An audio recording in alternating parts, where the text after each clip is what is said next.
Welcome to the Explainer. Now, if you've ever felt like English grammar is just this chaotic, unpredictable mess specifically designed to drive you absolutely crazy, well, you are definitely not alone.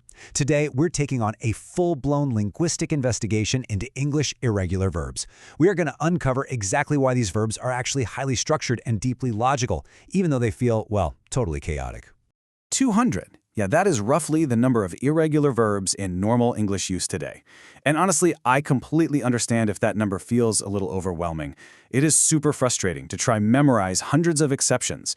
But here's the secret. The dozen most frequently used verbs in the entire English language, words like be, do, say, and go, they're all irregular. So mastering these isn't just about passing a grammar test. It's absolutely crucial. It's literally the foundation of fluent, natural-sounding communication. Okay, let's dive right into this. We'll start by uncovering the history of irregular verbs. Then we'll look at grouping them by ending patterns. We'll tackle the classic brought versus bought showdown, go over fixing past participle mistakes, and finally, look at verbs in our daily routines. Section 1. Verb history. Finding their motive. To understand why our linguistic suspects act the way they do, we really have to look back at their origin story. See, these irregular verbs aren't just random rule breakers, they are actually ancient rule followers.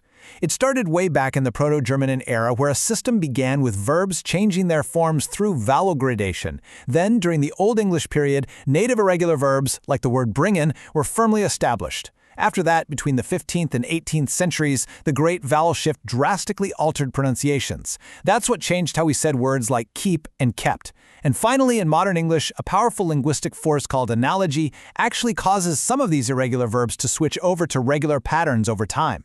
So they're literal remnants of historical conjugation systems. It's fascinating.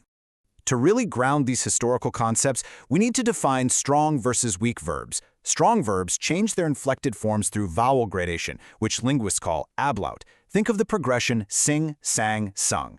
The vowel itself shifts. Weak verbs, on the other hand, originally involved just adding a dental consonant, like a T or a D at the end.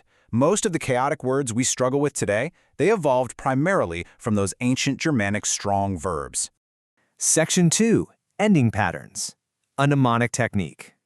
Now that we know their history, let's pivot to a strategy that makes these 200 verbs completely manageable. Now, what's really interesting about this is how we can take those nearly 200 verbs and drop them into 3 highly logical, totally predictable groups based entirely on their ending patterns. Group 1 is the easiest. All 3 forms of the verb are exactly the same, like cut, cut, cut. Group 2, the second and third forms match. And Group 3, all 3 forms are completely different. You know, your brain absolutely loves patterns, and this gives it exactly what it needs to organize the chaos. For Group 2 verbs, notice how the simple past and the past participle match perfectly. Sell becomes sold and sold. Pay becomes paid and paid. Once you identify a verb as belonging to Group 2, you don't have to memorize 2 separate past forms. You basically get a 2-for-1 deal, which drastically speeds up your learning process. Let's move to and see how this builds with Group 3 verbs, where all 3 forms are different. Think blow, blew, blown, or begin, began, begun. Even though all forms change, you can still hear that beautiful internal vowel shifting rhythm, that ancient ablaut in action. It's an auditory pattern, I, A, U, in begin, began, begun. It is structured, it's melodic, and it's deeply historic. Section 3. Brought versus bought. The toughest cases. Get ready, because we are now going to crack one of the most frequently confused pairs in the entire English language. We're going to use the R rule. This is an instant, memorable takeaway for you. The present tense verb bring becomes the past tense brought. What do they have in common? The letter R. And what does it mean? To carry or transport. Now look at buy becoming bought. There is absolutely no R in either word. To buy is to purchase or obtain. If you just look for the R, you're always going to know which word to use. And this brilliantly illustrates the rule in action. Alyssa brought her cat to the vet. She transported the cat. Bam. There's your R. Versus, Alyssa bought her cat new treats at the pet store. She purchased the treats with money. No R. Lock that simple trick into your memory, and I promise you, you will never make this mistake again. Moving right along from spelling confusion to structural grammar pitfalls. Section 4. Past participles. Fixing grammar mistakes. we're going to tackle an absolute epidemic of mixing up simple past and past participle forms. Let's look at some of the most common incorrect usages. People often say things like, I have ate or I have drank.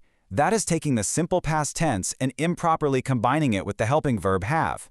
Here's the golden rule. If you use have, you must explicitly use the past participle. So it's I have eaten, I have drunk, I have ridden, I have run, and I have written. You've got to keep those forms separated.